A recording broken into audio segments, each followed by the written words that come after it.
사도행전 21장 1절에서 14절의 말씀을 가지고 내가 가야 할 길이란 제목으로 함께 말씀을 나누고자 합니다.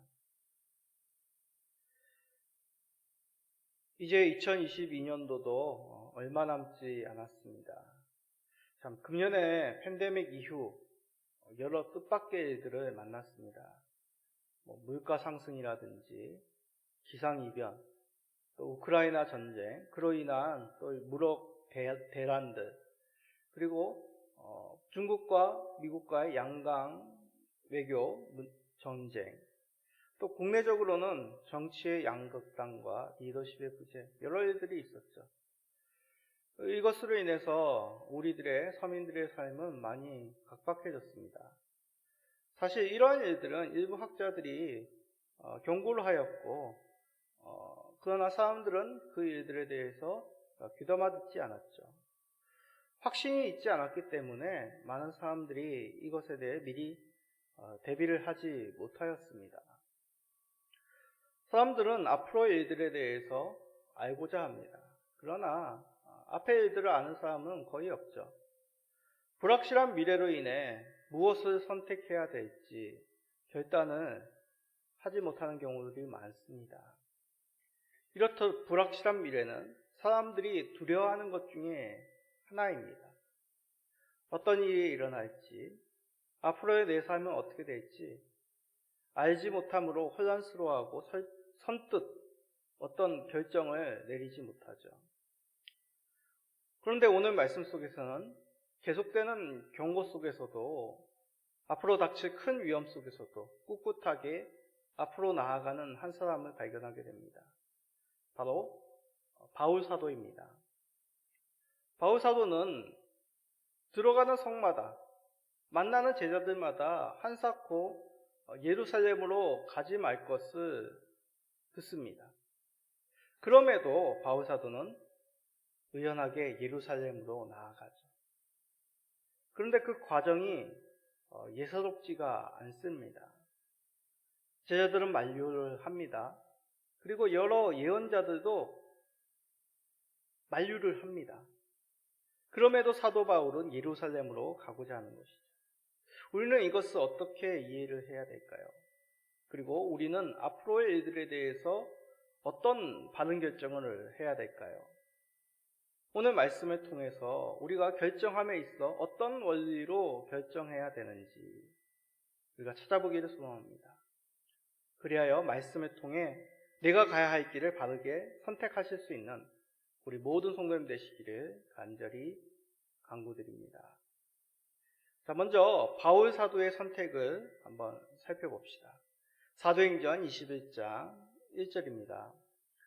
우리가 그들을 작별하고 배를 타고 바로 고스로 가서 이튿날 로도에 이르러 거기서부터 바다라로 가서, 여기서 우리라는 것은 누구냐 하면 20장에서 살펴본 바로 바울과 그리고 마게도니아, 소아시아, 갈라디아 교회들의 대표들, 바로 바울 일행을 가리킵니다. 또 여기서 그들이란 밀레도에서 바울 사도를 보기 위한 설교를 들은 에베소 교회들의 장로들이죠. 그들과 작별하였다는 것은 억지로 떼어놓았다는 뜻입니다. 이별하기 싫어하는 그들을 떼어놓고 바울 사도의 일행은 배를 타고 출발하였다는 의미가 담겨 있습니다. 교회들의 장로, 성도들, 바울 일행들과 깊고 끈끈한 사랑의 관계를 알 수 있는 것이죠. 만난 날이 며칠이 되지 않았지만 복음 안에서 하나의 끈으로 그 깊은 정을 맺었던 것을 알 수 있습니다. 그런데 그런 깊은 관계를 뒤로한 채 바울의 일행은 배를 타고 떠난 것입니다. 왜 바울 사도의 일행은 떠나지 않기를 바라는 성도들과 작별하였을까요? 배편에서도 그 이유를 엿볼 수가 있습니다. 2절에 보면 바울의 일행은 베니게로 가는 배로 옮겨 탑니다.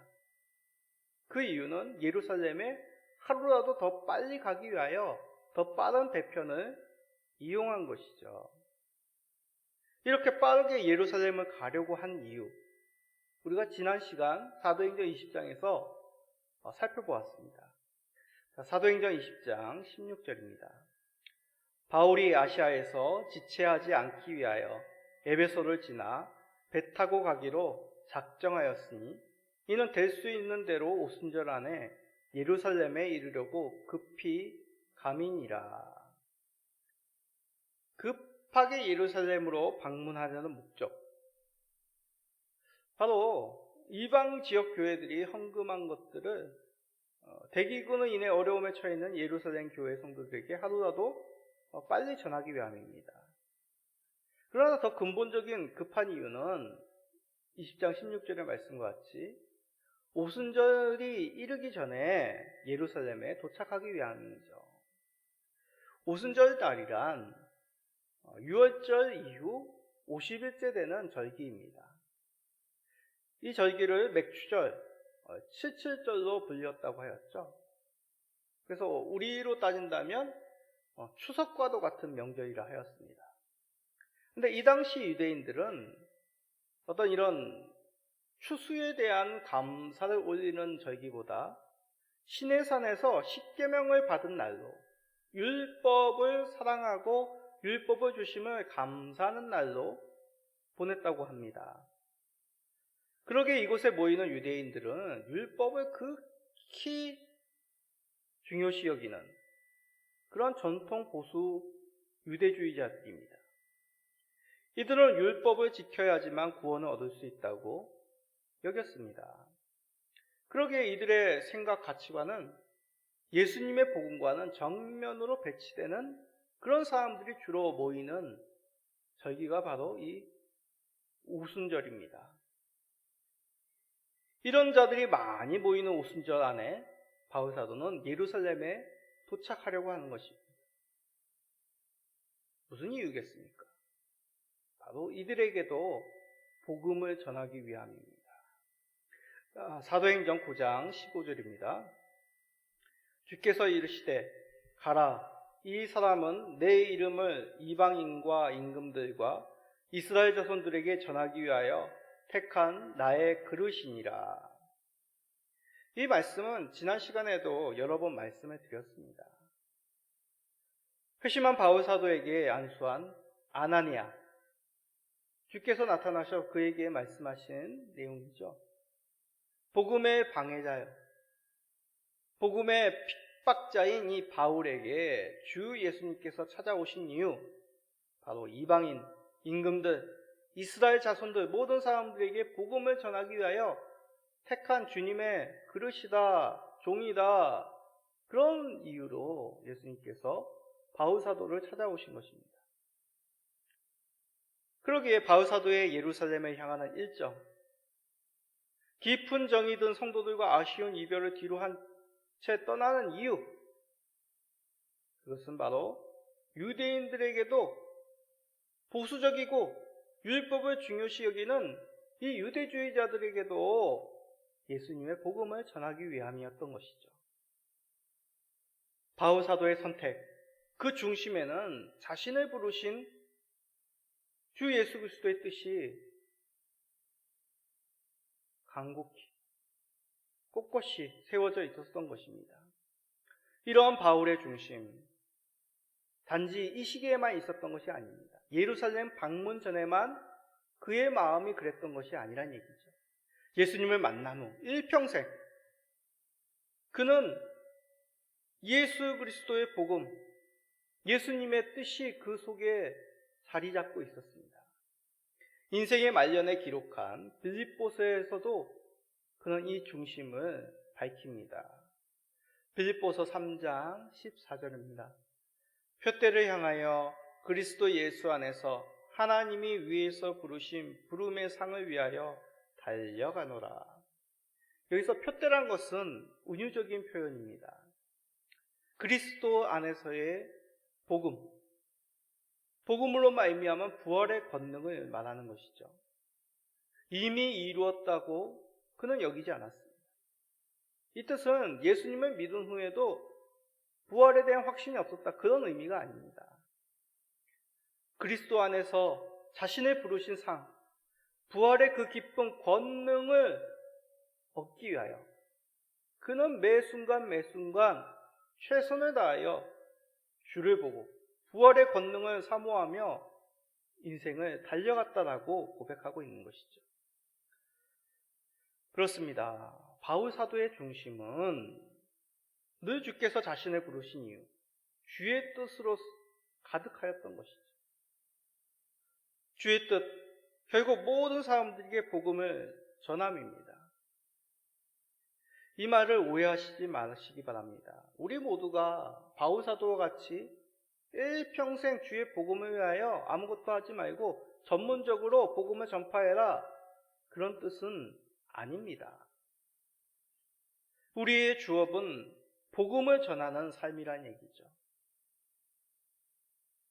우리가 보통 복음을 전한다라고 말하면 전도지를 들고 거리로 나가 사람들에게 복음지를 나눠주고 전도를 하는 것만 생각합니다.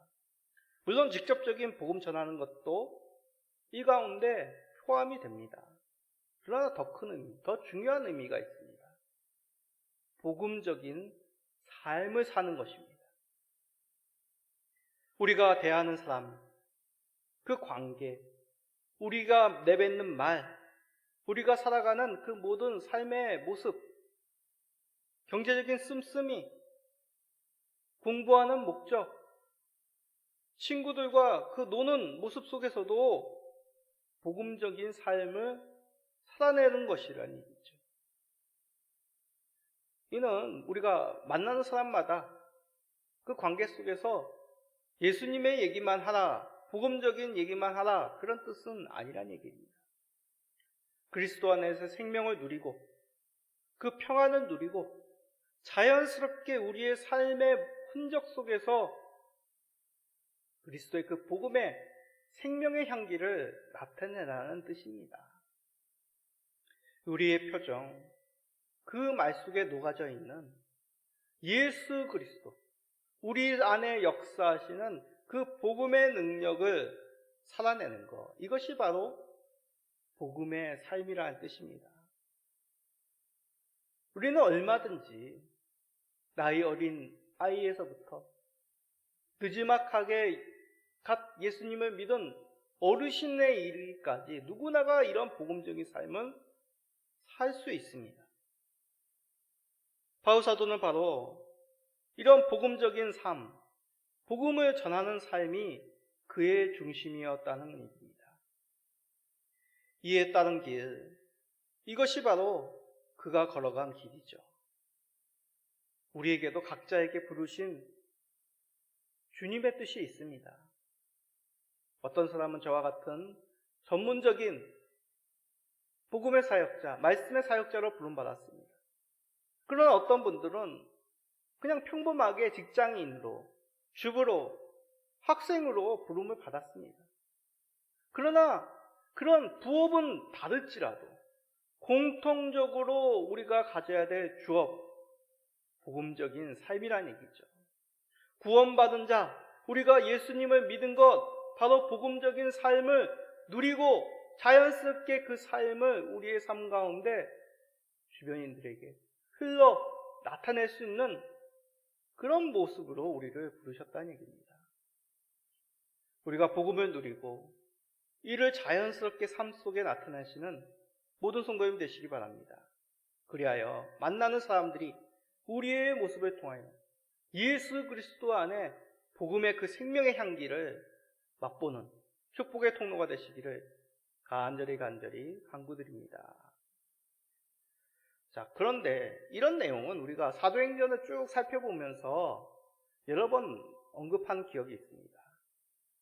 그런데 오늘 읽은 장면에서 가장 특이한 점, 그 내용은 바울의 뜻을 만류하는 제자들, 성도들의 모습입니다.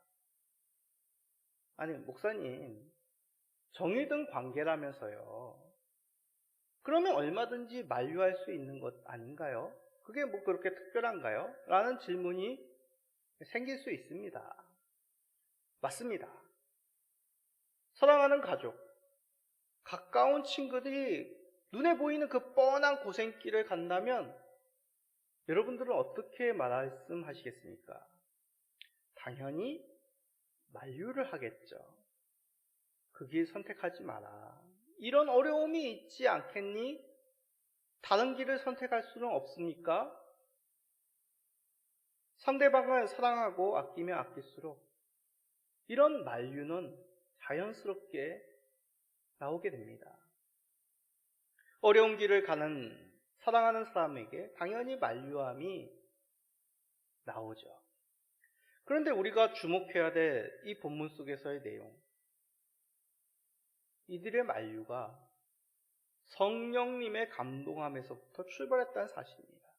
자, 사도행전 21장 4절입니다. 제자들을 찾아 거기서 이래를 머무르더니 그 제자들이 성령의 감동으로 바울더러 예루살렘에 들어가지 말라 하더라. 바울 사도가 좀 더 예루살렘에 빨리 가기 위하여 갈아탄 그 배가 두로에 도착하게 됩니다. 짐을 내리는 며칠 동안 바울 사도는 두로에 살고 있는 제자들을 만나게 됩니다. 그런데 그 제자들이 성령님의 감동으로 바울에게 뭐라고 얘기합니까? 예루살렘에 들어가지 말라라고 만류를 하였다고 합니다. 여기서 들어가지 말라라는 그 의미는 안 됩니다. 예루살렘에 가지 마십시오 라고 하는 강한 단호한 그런 만류가 이 의미입니다. 뿐만 아니죠. 이제 두루를 떠나 가이사랴에 바울이 도착했을 때입니다. 이곳에 아가보라 하는 선지자가 있었는데 이 아가보라는 선지자를 통하여 더 분명하게 만류를 합니다. 아가보라 하는 선지자는 우리 사도행전 11장에서 한번 나왔던 인물입니다. 사도행전 11장 28절에 보면 천하의 대기근이 대규모로 흉년이 들 것이라고 예언하였던 선지자가 있습니다. 그 사람이 바로 아가보입니다. 그 예언대로 이 지중해, 특별히 예루살렘 부분에서 대규모의 흉년이 들게 됩니다. 정확한 예언을 한 선지자이죠.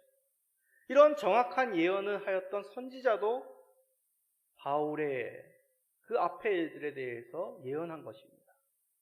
사도행전 21장 11절입니다. 우리에게 와서 바울의 띠를 가져다가 자기 수족을 잡아매고 말하기를 성령이 말씀하시되 예루살렘에서 유대인들이 이같이 이 띠 임자를 결박하여 이방인의 손에 넘겨주리라 하거늘. 예언자 중에는 이렇게 행동으로 더 구체적으로 예언하는 선지자들이 있습니다. 이렇게 구체적으로 행동으로 예언하는 이유, 더 강력하게, 더 분명하게 예언의 내용을 전달하기 위함입니다. 구약에 이런 행동으로 예언하였던 대표적인 선지자, 에스겔이라고 하는 선지자가 있습니다. 에스겔이 하였던 그 많은 예언 중에 좀 충격적인 행동이 있습니다. 에스겔서 4장 15절입니다. 여호와께서 내게 이르시되 보라 셋동으로 인분을 대신하기를 허락하노니 너는 그것으로 떡을 구울지니라. 하나님께서 에스겔에게 명령하시기를 사람들이 보는 앞에서 사람의 똥으로 보리떡을 구워 먹으라고 명령하십니다.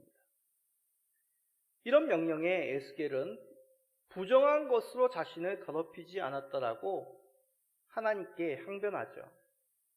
그래서 4장 15절처럼 하나님께서 말씀하신 겁니다. 쇠똥으로 인분을 대신하여 사람들이 보는 앞에서 보리떡을 구워 먹으라고 말씀하신 것이죠. 이 예언의 의미, 이방의 포로로 끌려가 이런 부정한 떡을 너희들이 먹게 될 것이라는 것을 행동으로 이스라엘 사람들에게 각인시켜라. 분명하게 이것이 이루어질 것이라고 예언하라는 그런 의미입니다. 행동으로 불순종하는 이스라엘을 강하게 경고하시기 위함이죠. 이와 같이 선지자의 행동을 통한 예언은 성경 속에서 강력한 분명한 하나님의 뜻이 담겨져 있습니다. 마찬가지로 아가보의 행동은 바울 사도가 이제 어떠한 핍박, 분명하게 당할지를 예언하고 있는 것이죠. 이런 예언, 좀 당혹감이 들지 않습니까? 그럼 바울 사도가 복음을 전하기 위하여 예루살렘을 방문하는 것은 잘못된 것이 아닌가? 아니면 적어도 이 오순절 시기가 아니면 되는 것 아닌가? 아니면 다르게 예루살렘이 아니라 다른 곳으로 가서 복음을 전하면 되는 것 아닌가? 여러 가지 생각이 들지 않겠습니까? 이에 대해서 이것이 어떤 의미냐? 신학자 간에 약간의 다른 해석이 있습니다.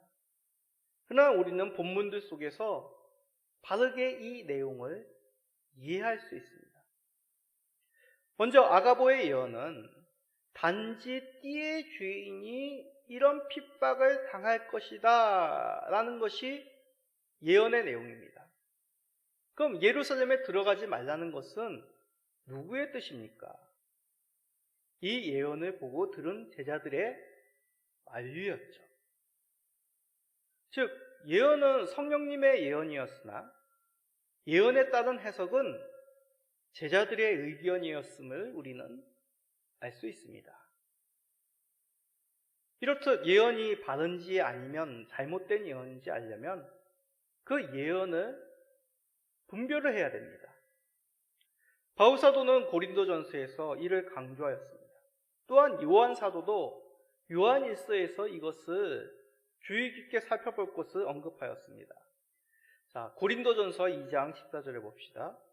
육에 속한 사람은 하나님의 성령의 일들을 받지 아니하나니 이는 그것들이 그에게는 어리석게 보이며 또 그는 그것들을 알 수 없나니 그러한 일은 영적으로 분별되기 때문이라. 자, 요한일서 4장 1절을 봅시다. 사랑하는 자들아, 영을 다 믿지 말고 오직 영들이 하나님께 속하였나 분별하라. 많은 거짓 선지자가 세상에 나왔습니다. 이 말씀들을 통해 성령님의 예언이라고 다 받을 수 있는 것이 아니라고 말씀합니다. 그 예언이 성령님을 통한 예언이었는지 아니면 거짓된 영으로 말미암았는지 바르게 분별하라고 말씀합니다.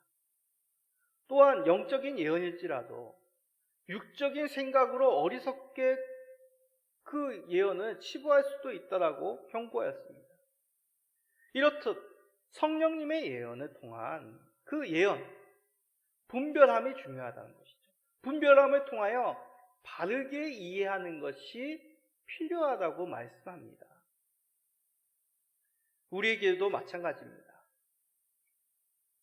많은 경우 우리는 잘못된 이야기, 잘못된 정보, 세상적인 관점, 그 속에서 잘못된 길을 선택하는 경우들이 많습니다.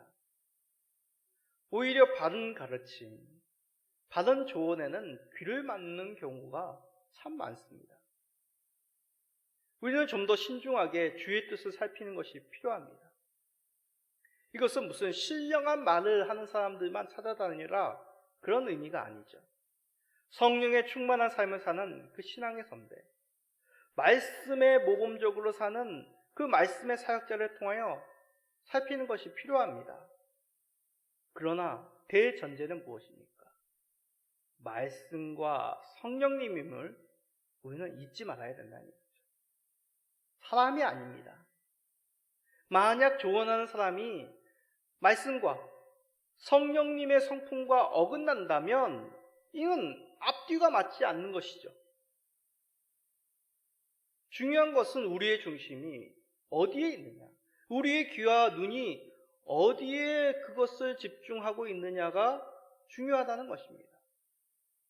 우리의 눈과 귀가 말씀과 성령님에 우리는 집중해야 됩니다. 그러한 인도를 우리가 받아야 된다는 얘기죠.